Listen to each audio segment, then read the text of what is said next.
Hey, this is Coach Mango from Golden Guardians, and for Flashback Friday, we're going to be taking it back to the Berkeley panel.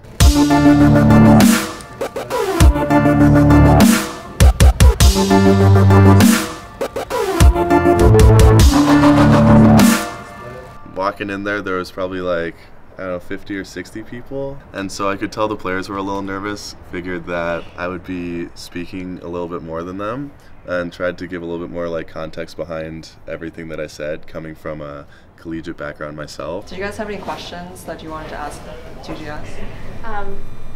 Do your parents play League, or have you tried to convince them to try it? To me? All of you guys. No way. They don't play. They don't play, but they watch every single one of my games, and they watch LCS games on their own. I asked them if they get it. They say they don't, but they try really hard to. Do you guys think Riot should balance the game around competitive or more solo queue? Probably more solo queue. Yeah, is this like 90% of their player base? So. Yeah, I think definitely like around solo queue, just because 99.9% of players are not going to be the top 200 in Challenger. A lot of other pros voice that one tricks on the ladder kind of hinders some improvement at times. In that regard, like, what are all of your thoughts on playing with or against one tricks? I mean, if you're playing against one tricks, you just ban the champion. You have a dodge in the team. If you're playing with them and they don't get their champion, you should probably consider dodging. That's my advice. This question, so definitely, do you recognize me from high school? It starts with R, right? Yeah, I remember you. Yeah, we were in world history. Yeah! What the hell? What's his last name? It starts with a T, right? Yeah. Oh, yeah. I know. It's surprising because you never talked about League in like school. Yeah. So I had no idea, and then I just heard from friends like, "Oh, you remember Matthew Chen? Like he's like a pro player now." It's like, whoa. Yeah, in school I always wanted to like keep down about it. I felt like I didn't want to be like a nerd or anything like that. So yeah, I just kept it down low. Kind of working back into like the more, I guess, serious questions, but how do you all like stay on top of the meta? Like, I know GGS is kind of known for kind of the off-meta picks like Heimerdinger or Volibear, but like how does that like champion selection process happen? Heimerdinger. I think for me, I actually don't really like playing new stuff, so it was kind of forced upon me to like try stuff this split, since like with all the mage changes and stuff like that, and I just came to like Heimerdinger and Swain. I don't know.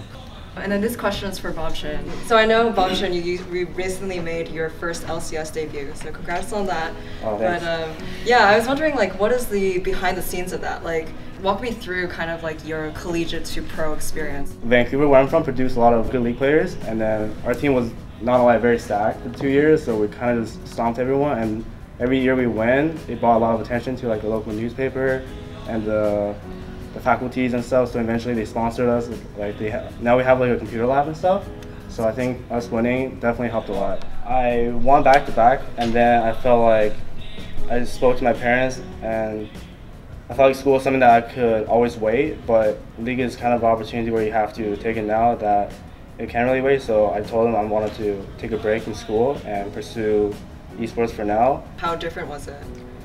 Well, I played on stage before, and then it's been a while. I thought I would forget how it feels to play on stage and be nervous, but I was actually really excited instead of being nervous, and then when I actually got to be on stage, everything kind of I just kind of got into the game, and then it was just another game.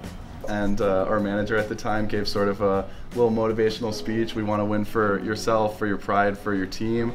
And Bob just goes, guys, just win for me. Let's go. And so I think the morale of the team, it was pretty good at that moment.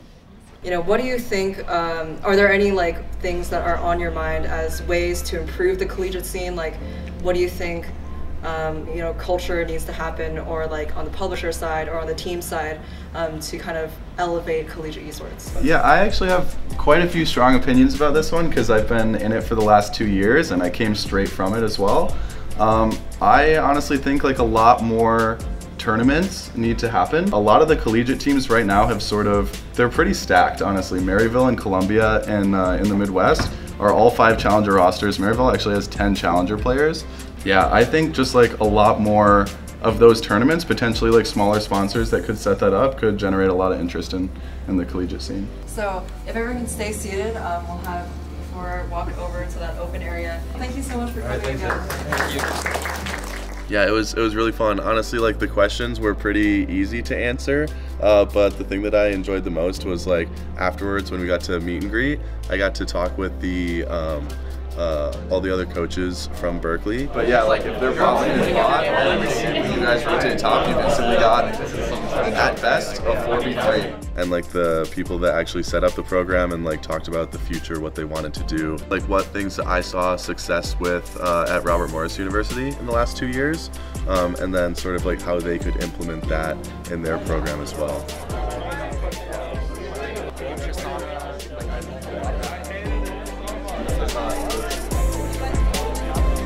And then it was really fun, like we got to play some like ARAMs and play some games with players on the Berkeley team, so it was pretty cool. Bob's not even speaking, that's how hard he's trying. I can't even hear him. Alright, do we do it?